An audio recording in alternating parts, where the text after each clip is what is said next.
চলো আজ বানানো যাক মোচার কোপ্তা কারি। এই মোচার কোপ্তা কারিটা সম্পূর্ণ নিরামিষ একটা রেসিপি।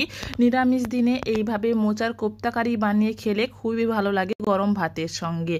মোচার কোপ্তা কারি বানানোর জন্য প্রথমে মোচাটাকে ভালো করে কেটে একদম ছোট ছোট করে কেটে ধুয়ে আমি তাতে নুন মাখিয়ে আগের থেকে কিছুক্ষণ এটাকে 10 থেকে 15 মিনিট মতন রেখে দিয়েছিলাম।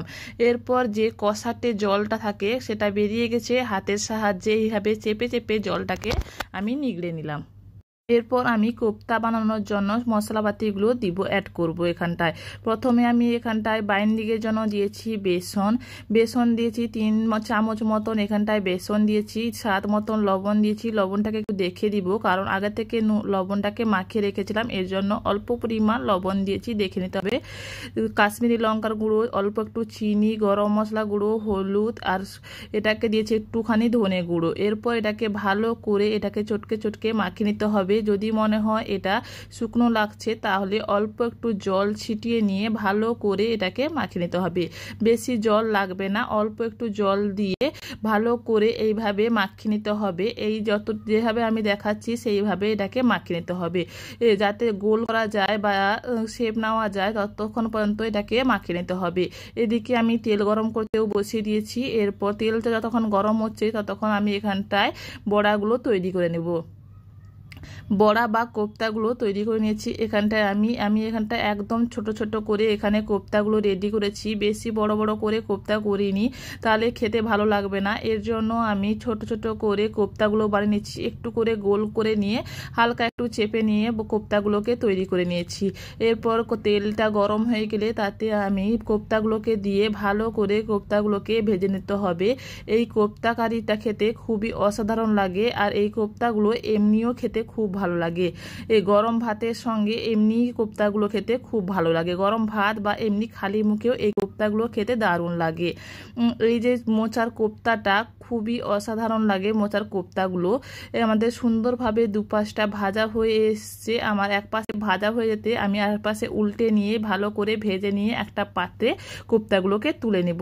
সবগুলো কোপ্তা এইভাবে ভেজে তুলে রেখে দেবো। এরপর কড়াইয়ে তেলটা একটু পরিমাণ কমিয়ে দিয়ে তেলে দিয়ে দিচ্ছি 2টো শুকনো লঙ্কা ফোড়ন। শুকনো লঙ্কা ফোড়ন দেওয়ার পর একটু নাড়াচাড়া করে নিয়ে দিয়ে দিয়েছি আদা জিরে বাটা দিয়ে ভালো করে মশলাটাকে কষিয়ে নিতে হবে। যতক্ষণ না আদার যে গ্যাসটা থাকে সেটা বেরোচ্ছে ততক্ষণ পর্যন্ত এটাকে ভালো করে এটাকে কষিয়ে নিতে হবে।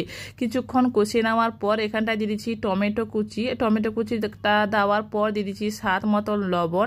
এরপর ভালো করে আদা আর জিরের সঙ্গে টমেটোকেও কষিয়ে নিতে হবে। যতক্ষণ টমেটোটা সফট হচ্ছে ততক্ষণ আমি গুঁড়ো মশলার একটা বানিয়ে নেব ঘোল। এর জন্য দিয়েছি একটা পাত্রে ধনে গুঁড়ো, হলুদ গুঁড়ো আর দিয়েছি কাশ্মীর লঙ্কা গুঁড়ো। এরপর অল্প পরিমাণ জল দিয়ে ভালো করে একটা ঘোল তৈরি করে নিয়েছি। এরপর যে আদা জিরে আর টমেটোটাকে ভালো করে কষাচ্ছিলাম সেইখানটায় আমি এই ঘোলটাকে দিয়ে দিব।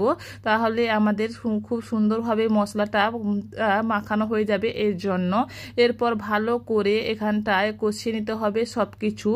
অল্প পরিমাণ একটু চিনিও দিয়েছি ব্যালেন্সের জন্য। এরপর এটাকে যতক্ষণ কষাতে হবে যতক্ষণ না এর থেকে তেল বেরোতে শুরু করছে।